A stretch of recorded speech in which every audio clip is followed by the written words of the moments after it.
In April 2020 alone, 2 million Canadians lost their job, and as of today, the unemployment rate is 13%. Now, losing your job is one of the hardest things someone can ever go through. I mean, think about it. You wake up one day and everything you were accustomed to in your life is now completely different. You might feel confused or even a bit scared about the future, especially if you have a family that relies on your income. You might even say that your entire future has just become a big question mark.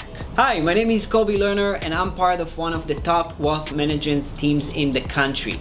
We focus on helping our clients build wealth in the most tax efficient way. So if that's something that you have interest in, make sure to subscribe so you don't miss any of my future videos.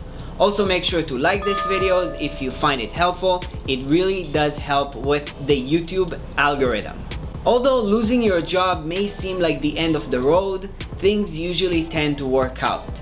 In the process, however, you're faced with a lot of important decisions. In today's video, I'll point out some of the more important ones that could have a big impact on your taxes and on your retirement. I will walk you through your options and help you ask yourself the right questions so you can make the best decisions. So let's jump right in.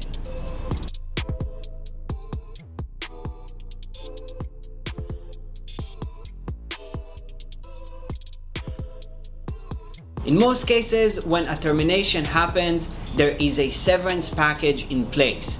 This can be a combination of the following. The first one is a payment as employment income, which is fully taxable and subject to payroll tax. It is considered earned income for RSP contribution purposes. The second one is a payment as retirement allowance, which is subject to a maximum of 30% withholding tax. An important point to make is that a retirement allowance is still fully taxable, but only 30% will be withheld. This can potentially lead to a big surprise the following year when you get your notice of assessment if your marginal tax bracket is above 30%. And the third and last payment portion of your severance package is non-taxable damages unrelated to loss of employment, which is less common and I won't spend time on it in today's video. When the severance package is received, in most cases the taxable income is higher in that year. To mitigate this, one can transfer a portion of the severance to an RSP as long as there is enough contribution room available. This must be done in the year of receipt or within 60 days of the end of the year. Another option is to negotiate with the employer and ask for the retirement allowance to be paid in installments. It makes sense when installments are spread at least over 2 years, so the employee can potentially benefit from a lower marginal tax rate. There are a few considerations, of course, like whether the employee can afford to wait for the cash. Is he expecting to get a suitable employment in the near future, or whether the tax savings are even worth it compared to what that money could earn if received as a lump sum. Now, the next important decision is on the pension. If it is a defined contribution pension plan, the decision is pretty straightforward. You can either keep it with your current provider or transfer it to another financial institution where you would have a wider range of investment options. If it is a defined benefit pension plan, it can be commuted to a locked-in retirement account, LIRA, or in other words, can be cashed out. The disadvantage to commuting the pension, however, is that now you don't have the peace of mind and not knowing exactly what you will be getting. In this case, you will have to worry about outliving your investments and about inflation.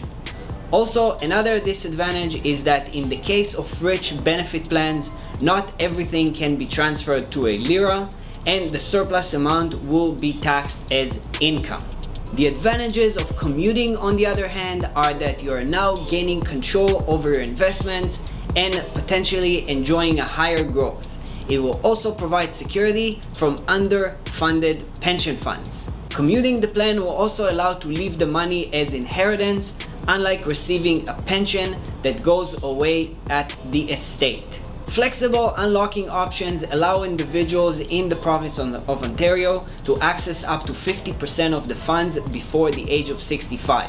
And lastly, a big advantage is that when interest rates are low, there is a potential for higher cash payout value.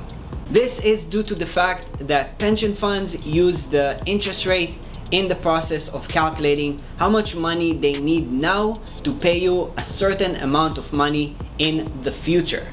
So let's say a pension pays $10,000 per year and the interest rates are at 10%. $100,000 today will be able to generate that return for long after the life expectancy of the beneficiary. However, if interest rates were 0% and the beneficiary is expected to live for another 30 years, the pension fund would need $300,000 today to cover $10,000 per year. That is why the lower the interest rate, the higher the commuted value of the pension. That's it for today's video. I hope you found it valuable, and if you haven't done that already, make sure to hit that like button. And if you want to see more videos just like this one, don't forget to subscribe to my channel so you don't miss out anything important. If you have any questions or if you want to know more information, make sure to leave a comment below. Thank you very much for watching, and I will see you next time.